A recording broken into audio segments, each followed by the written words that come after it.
All right, so my good times with the flail mower did not last very long. So in the end of the second video where I was actually using it, how you notice how I said it, there was a knock and it was a shield. Well, it's a shield on this end over here, and I can't recreate the sound. Oh, there's something pushing. So if you can hear that, just the vibration knocking back and forth causes that. When I went to, and sorry for the wind here, when I went to go start working around the pond, it started making a real neat sound, much a banging sound.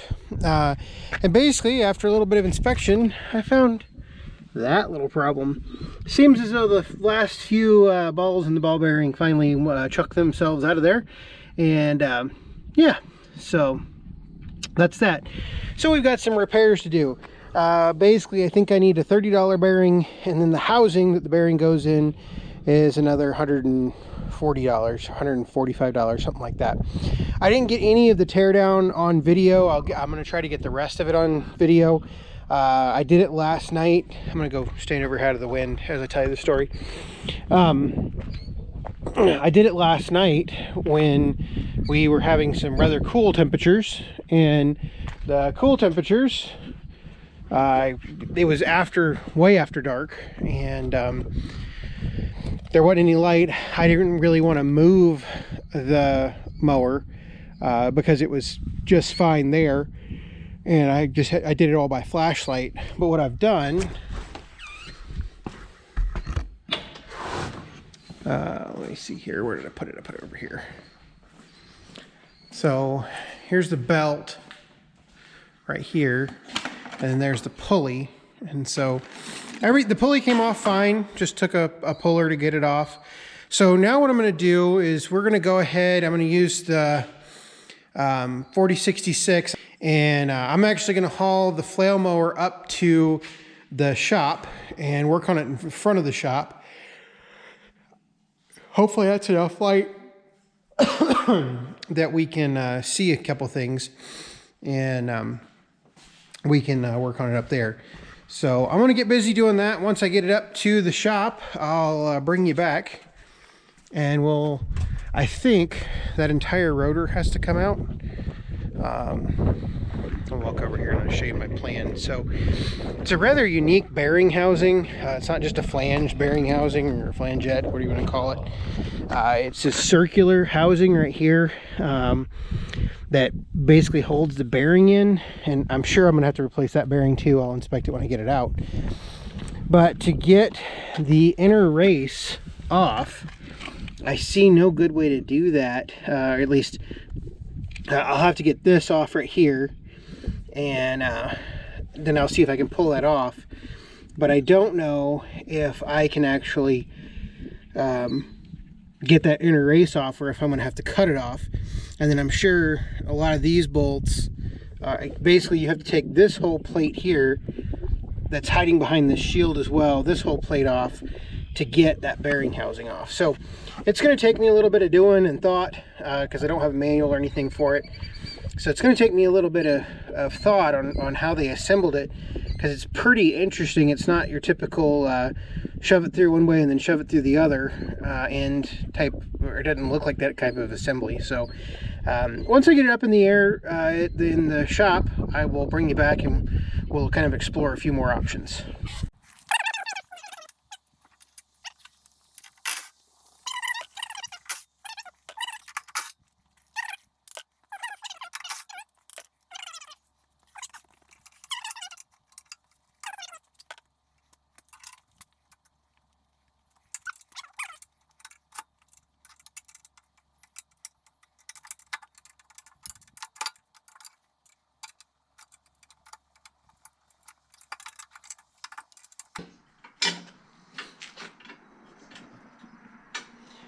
You know, to go back to what I was saying in part one of this series, I wasn't intending it to be 3 parts or more. It'll probably be more by the time I get done.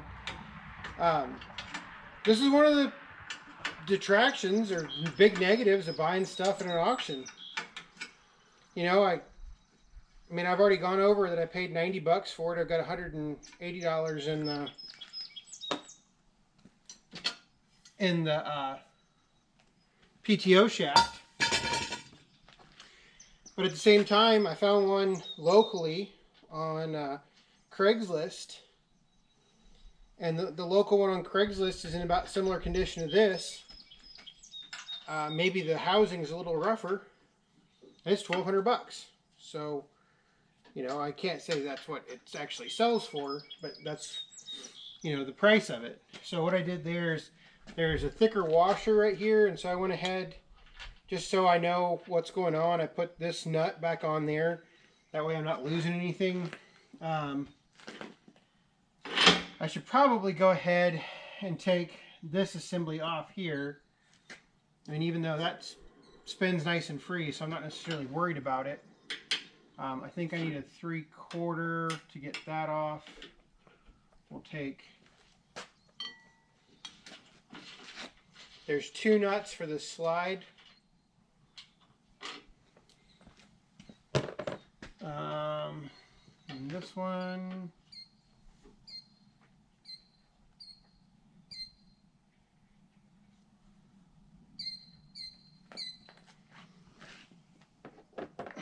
And then I go get a 3/4.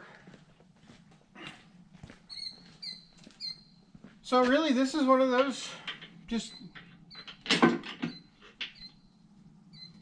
negatives of buying used stuff.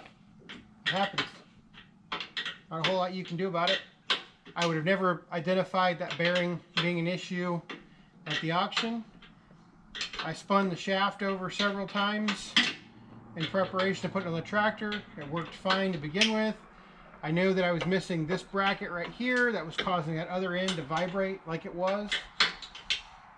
But then it just started making some banging sounds, and that's when I knew I had a problem. So you just got to investigate. I mean, even if I have to replace the whole bearing assembly and housing, I mean, I'll still be less than 600 bucks into this thing on both housings, really. And maybe, you know, maybe you don't want to spend the time to do this, or maybe you don't know how. You know, one of the things that got me into YouTube was the fact that I didn't know how to do any of this. I still learn all the time. I mean, you don't see me writing a... Oh, hey, we got some light now. You don't see me out here writing a tutorial on stuff. I'm just telling you how I do it.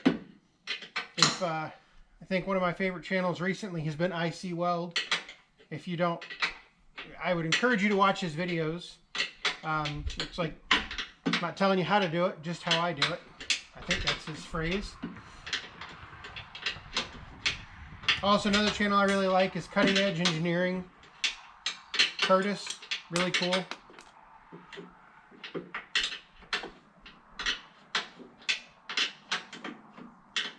That's a channel that I started watching, I guess, around the beginning of the year. And fascinated every Friday. I mean, basically, he'll admit he's more or less self-taught. I mean, you just got to get out there and do stuff. Not one of my favorite channels, but a channel I do watch, and I was subscribed to for a long time, SV Seeker. Those of you that haven't watched that one. There were some shenanigans pulled that I don't necessarily think should have, and so I didn't watch a lot of their videos for a while. But basically, Doug, the guy that runs that channel, he built a sailboat, metal sailboat, in his backyard in Tulsa, Oklahoma. All right, so where am I at?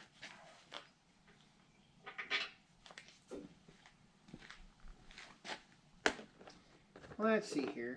Put my washers back on. My carriage bolts here.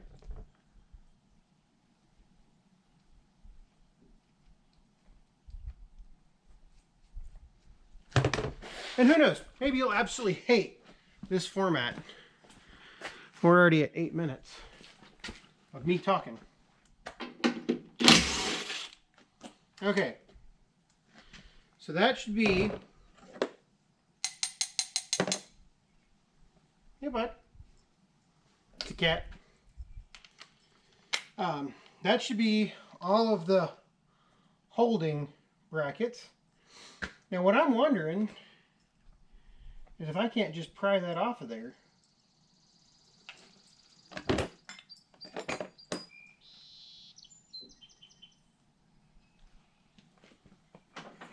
Ooh.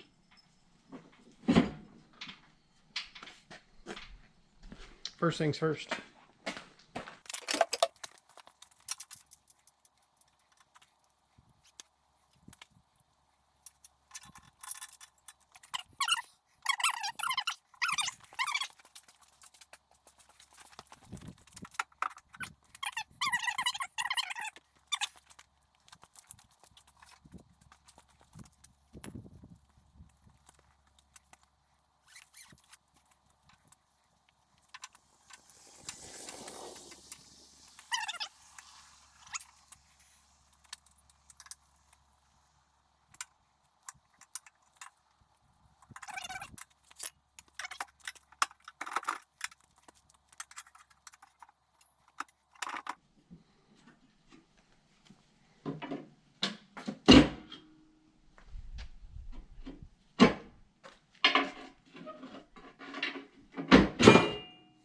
Hey!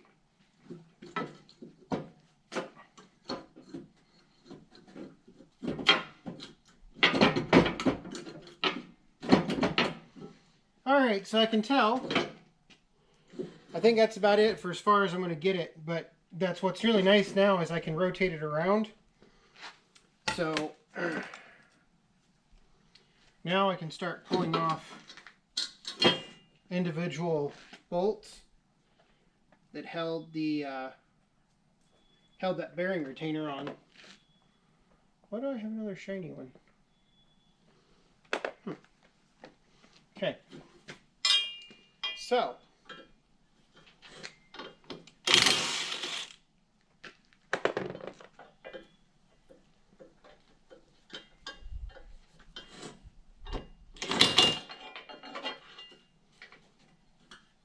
because the problem is I can't, you shouldn't be able to do what I'm doing, but the fact that the bearing is shot means I can do it.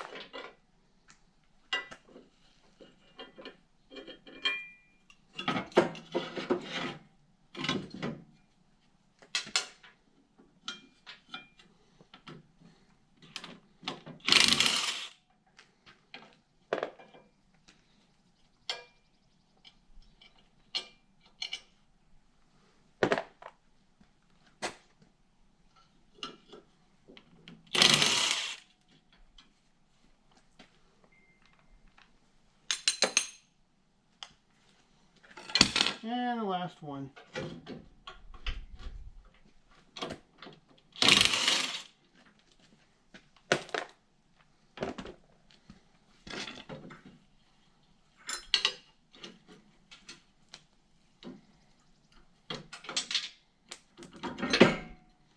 Just like that.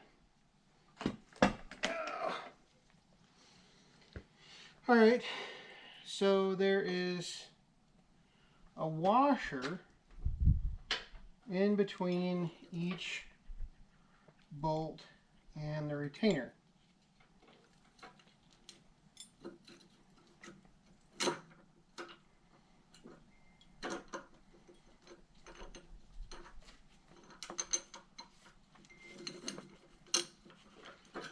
I was hoping I'd be able to salvage the the flange part of the retainer, but that doesn't look like it's going to be possible. So let me put all my bolts together here. That way I don't have to buy new ones of those. Cut down on cost here.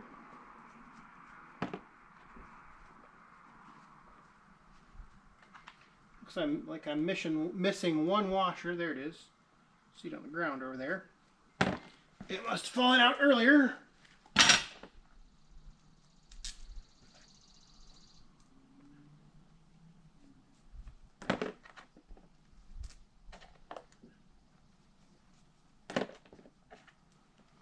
I really hope you don't mind the darkness of this. That's just how it is. All right, so now let's see here. I don't think we can get... Problem is I got all these carriage bolts also. I will eventually have to put those back on. Okay. So, next order of business is to get this collar off so I can get the flange off, which that looks to be a Allen wrench. So, what I'm going to do, just to save some video card here, I'm going to go ahead and work on that, and then once I get everything cleaned up, if I run into any troubles, I'll come back and video it some more. But I mean, we're already at 17 minutes of me working on this and jabbering about it. So I'm going to work on it some, and then we'll come back and I'll show you my progress. All right, so a little while later, I have the inner race off. A little while later, more or less like 2 hours. So this race did not want to come off. So what I ended up doing is I used the angle grinder and I cut across. I did damage the shaft a little bit right there. That's my fault. It is what it is. I don't think it'll hurt it in the long run because it's certainly not all the way across the bearing surface. You can see that the bearing is much larger than that. I think what gave me the problem was this back edge here had mushroomed out, and that's what was kind of, you can kind of see where it was tight on the shaft in there. Basically it fought me the whole way, and yeah, tried to use a 3-jaw puller, didn't work, and finally had to cobble together a bearing puller down there. Without getting in a long story, I don't have a really good bearing puller. I've got a Harbor Freight bearing puller, a Pittsburgh bearing puller that's absolutely awful, and then I have a snap-on bearing puller, this set right here, and then so I used my 2-jaw snap-on set, and then these bars right here are from that Pittsburgh set. It just, none of it matches up, and so here's what it is. But yeah, I got the bearing off, and so, or the inner race off. So now I think what I'm going to do, well, I'm calling it a night now because I've been working on this almost 3 hours now. Like I said, I got the shaft cleaned up. I'm going to put some WD-40 on that so it doesn't rust. Collect all my parts, and I think we're going to go from there, and we'll see what tomorrow brings. Tomorrow is supposed to be significantly warmer than today, so I don't think I'm going to I don't think I'm going to do anything tomorrow on this. So I'll probably put it out in a safe place out of the way, put all the parts inside, and then I think the next thing we have to do while I'm in here is I need to thoroughly inspect that bearing right there, although it looks okay, and it seems to spin just fine in there. But you know, while I'm doing this, do I want to go ahead and replace it for the $30? So and then I also want to get into these this bearing right here. It seems okay.